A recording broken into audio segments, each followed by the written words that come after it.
Coronation Street spoilers for Monday the 28th of July tease that Steve McDonald, once again unlucky in love, is embarking on another romantic journey.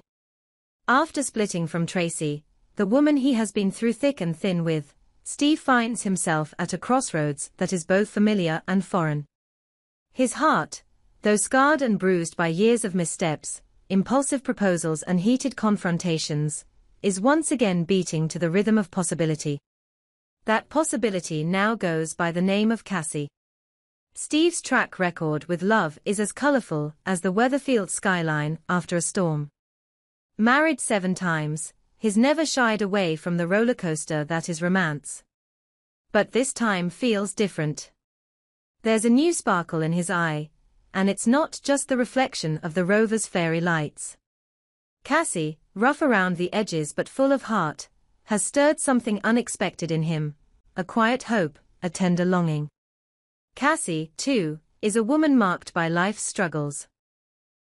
Her past is checkered with regrets, second chances, and the daily tug-of-war between pride and vulnerability. Meeting Steve was not part of her plan. She was looking for a fresh start, not a middle-aged charmer with a chaotic romantic resume. But somehow, his goofy grin, his awkward charm, and the way he genuinely listens caught her off guard. The residents of Weatherfield have started to take notice. It began with a casual encounter in the corner shop, Steve fumbling with a bottle of rosé, Cassie teasing him about his taste in wine. Then came the coffee at Roy's Rolls, where the laughter between them echoed a little louder than usual. Before long, they were spotted walking hand in hand down the cobbled street, and rumors began to swirl. Amy, Steve's daughter, was the first to raise an eyebrow. The sight of her father kissing Cassie in the living room of their shared home was more than unsettling, it was invasive. Tracy's absence had left a hollow space that neither of them had quite figured out how to navigate. And now, Steve had filled it with someone new, someone Amy didn't trust. Their confrontation was inevitable. "Dad, you're moving on too fast," Amy had said, her voice brittle with unshed tears. "Mum just left. And now she's here, in our house, like it means nothing." Steve had taken a deep breath, his face etched with weariness and resolve. "It does mean something, Amy. To me. But I hear you. I know it's weird. I'm trying to be happy, that's all. I need that." Amy didn't respond. She simply walked away, leaving Steve alone with his thoughts. But the conversation lingered in the air, like smoke from an extinguished candle. Meanwhile, Cassie had no illusions. She knew she was stepping into a situation brimming with complications. Tracy wasn't just Steve's ex, she was a constant presence, a memory that lived in every corner of the house, in every sarcastic quip Amy threw her way. And Cassie, despite her bravado, felt the weight of that judgment. When Steve proposed a double date with Tim and Sally, Cassie hesitated. It felt too soon, too serious. But something in his boyish enthusiasm disarmed her. She agreed, and the evening was set. The dinner was a mix of laughter, awkward silences, and sideways glances. Sally, always composed, made polite conversation. Tim, less so, whispered to Steve during Cassie's brief trip to the loo, "You sure about this, mate?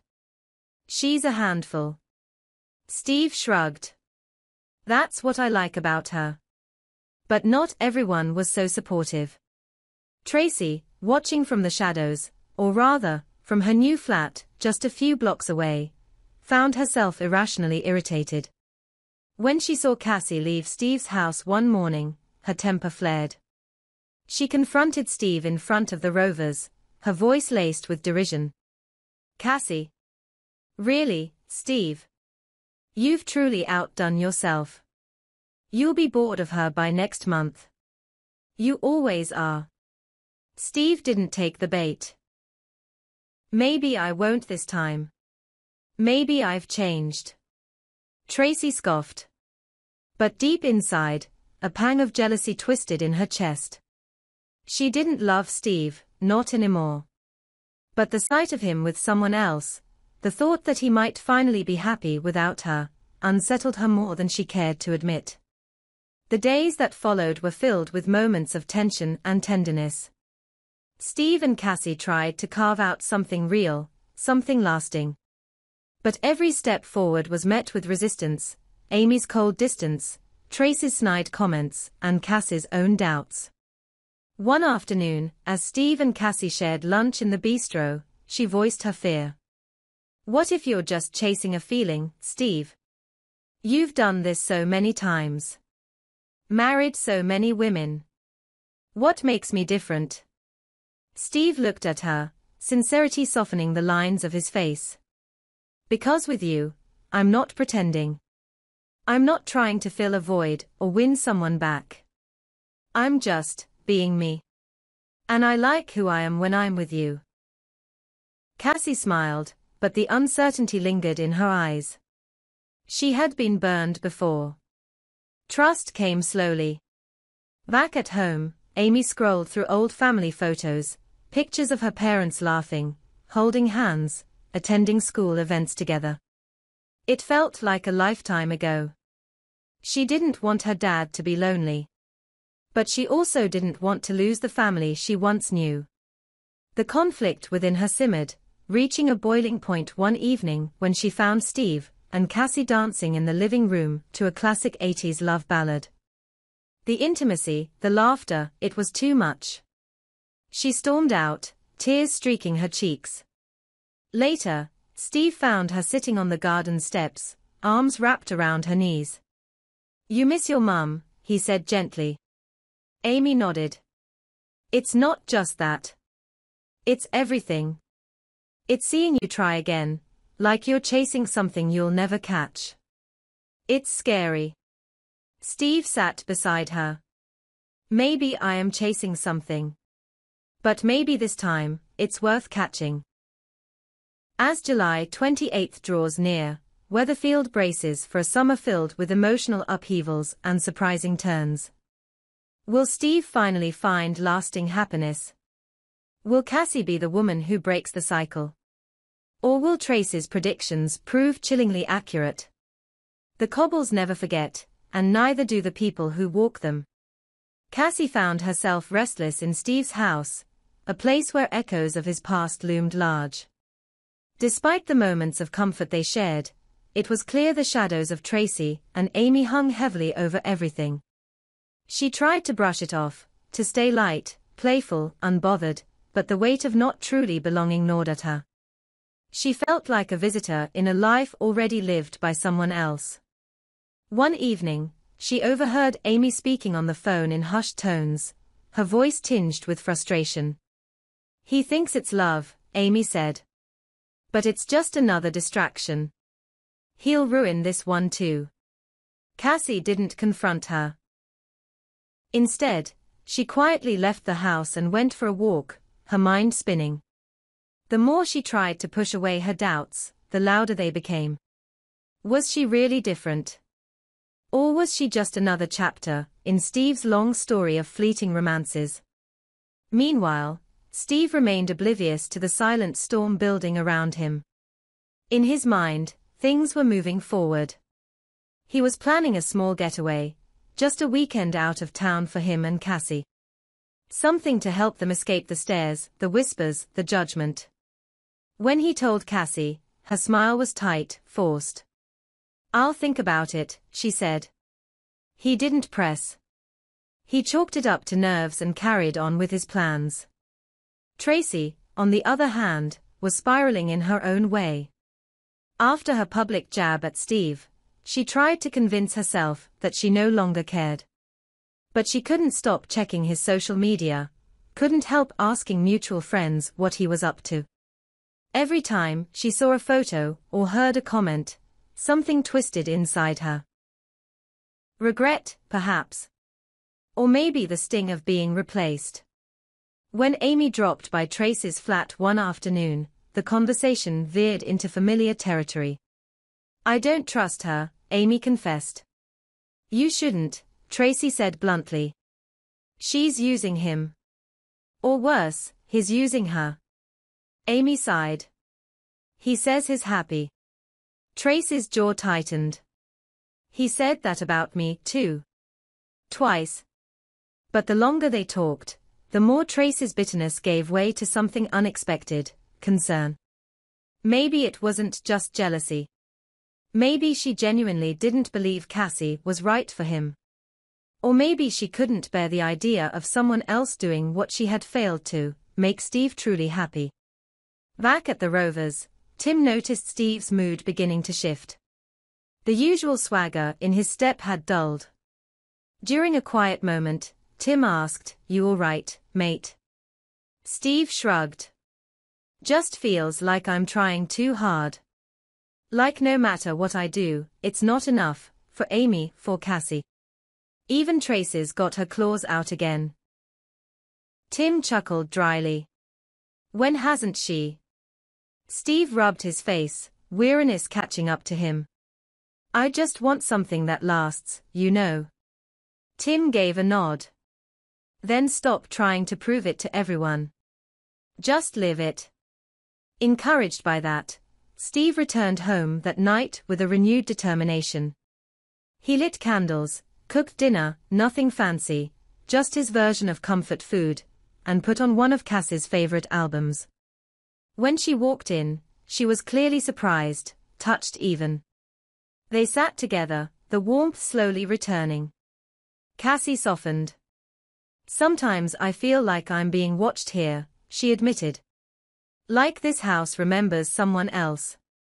"It does," Steve said. "But I want it to remember you too." Her eyes glistened, and for the first time in days, she leaned into him. But happiness in Weatherfield is never without interruption. The next day, Cassie ran into Tracy at the cafe. The exchange started civil, but quickly turned sharp. "He'll never change," Tracy said. "He likes the chase, not the catch." Cassie narrowed her eyes. Maybe he just needed someone who wasn't always looking for an escape route. "You think you're different," Tracy said coldly. "So did I, twice." That night, Cassie brought it up with Steve. He tried to brush it off, but the tension was undeniable. "Do you still have feelings for her?" Cassie asked. "No," Steve said, too quickly. "I mean, not like that. We have history, sure. We have Amy. But I don't want Tracy. I want you." Cassie believed him. Mostly. But doubt had already crept in, and it refused to leave. In parallel, Amy began pulling away. She started spending more nights at her mum's. Her absence felt like a silent protest. Steve noticed, and it tore at him. He wanted her to accept Cassie. More than that, he needed her approval to believe this relationship had a future. Tim and Sally invited Steve and Cassie over again, hoping to inject some normalcy. The evening started light, games, drinks, laughter. But when the conversation drifted toward future plans, things took a turn. "Do you think you'll move in properly?" Sally asked, gesturing toward Cassie. Cassie hesitated. "I don't know. It's still early." Steve, surprised, tried to hide his disappointment. "I thought we were getting there." Cassie looked at him. "I just need space. Time." An uncomfortable silence followed. Later, Steve confronted her. "I need to know if you're in this." "I've put myself out there, Cass. I've put us out there." "I'm not running," she said. "I'm just being careful. You rush into things. That's your pattern." He winced. "And now you sound like Tracy." The comparison hit a nerve, and Cassie left in frustration.